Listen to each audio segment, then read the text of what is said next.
you're the stockbroker. You're probably, I mean, cold calling isn't in your nature. I mean, you're more of a shy guy by nature and a number cruncher. Yeah, but you have to call 500 numbers a day. 99 point whatever % are telling you to F off, and it breaks you in. Right. Okay. So you toughened up. You got to toughen up or you perish. Okay. All right. Nothing was going to stop me conquering the world at that age. All right. So you're still, you have a lot of fire in you. You really are motivated. Yeah. Okay. Did you fly your mates in like you said you were going to do? And I did. And that was what led to the foundation for the criminal enterprise. Okay. So you start partying. Yeah. Was there a party scene there in Phoenix or you just found it? Was a rave scene There was starting a to fledgling rave scene. Okay. And because I had a lot of money, I was just showing off, giving out pills for free to my mates. The ravers were calling me the Bank of England. That was my nickname. Why'd they call you that? Because they knew I was in the stock market guy and had all this money. And they were coming to me to ask me to invest in the raves. Okay. So that's kind of how it started to come together. All right. But what does it cost to put on a rave? 5,000, 10,000, more maybe? Biggest one that we put on was called Orgasmic Bliss. It cost 100 grand. 100 grand, okay. 5 stages out on Bumblebee Ranch. Okay. Yeah, but 10, 20, 30 grand for a lower level one. What can you make on a party like that if you put in 100 grand? If you're selling the ecstasy, you can make a lot.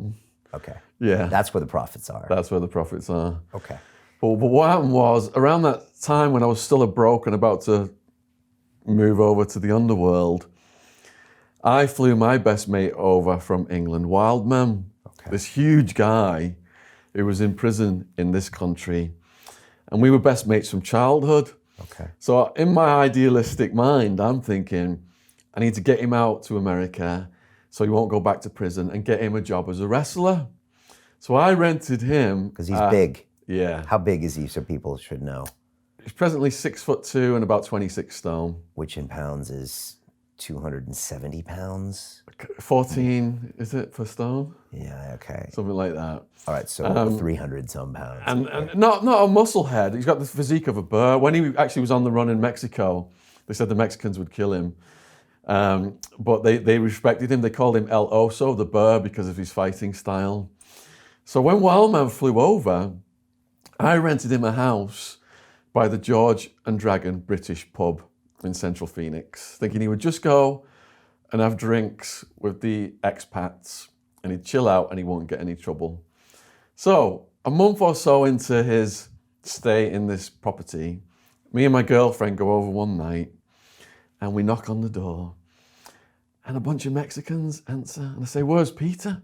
They're like, "What?" I said, "Where's Peter?" They're like, "No pizza, we don't want a pizza." "No, where's Peter? He lives here." And they all pull guns out. And then me and my girlfriend are like backpedaling across the street. And Wildman, Peter, comes bouncing over the road, laughing. He's got this really deep demonic laugh. He's like, "Don't worry about them. They're the local crack dealers. They like to move around a lot. The guy at the back is their Colombian boss. He wants to invest in the stock market. And because they like to move around a lot, I've rented them this place and I've moved into theirs. And they're buzzing because I can do $100 crack rock in one breath. They're giving me all this free crack." So he's just like staying up for days now on crack and crystal meth. And he gets moved around various properties and we end up in Tempe in this massive apartment complex. And you're no longer stockbroking now? I'm still a stockbroker. You are? Still stockbroking. Okay. And this was the experiment now with the first batch of pills to be sold. Okay. Because he's in this apartment. I can only get 50 to 100 ecstasy from the local dealers. Okay, this is local dealers in Arizona. In Arizona. And what's the ecstasy scene like at this point? It's illegal, because it was legal until the late 80s in America, right? It was big in Dallas, I think, is where it was, and then they made it illegal. And then rave kind of grew out of it. So this is early 90s? No, late 90s. This is now 96, 97. Okay. Yeah. So it's getting popular. It's getting popular, but it's hard to get. Okay. So it's going for $25, $30 a pill. Okay, gotcha. So all these people are coming to these little apartment parties. And I'm seeing the potential to sell ecstasy. So I end up finding out where the local dealers are getting the pills from. They're getting them from this surfer gangster guy out of LA, who I'd happened to have a situation with at a after party about a year before all this went down.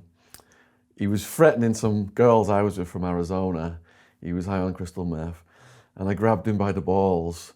And I was feeling like, I'm not a tough guy, don't get the wrong impression. You just grabbed him by the balls, you must be tough. I was on crystal meth and GHB at the time, which gives you false courage. Okay. So I grabbed him by the balls, he was surprised, he shut up. So now I'm thinking, right, all right, this transaction's been set up to go and buy 1,000 pills off him. Is he gonna get revenge on me for grabbing his balls at this party? Or is he gonna do the deal? So I take 2 crews in cars of big guys. I've got Wildman, I've got this other guy called Seth, who's a huge guy, and I've got Acid Joey. Both Seth and Acid Joey are dead right now. More than half of my party friends are dead right now because of the risk-taking lifestyle.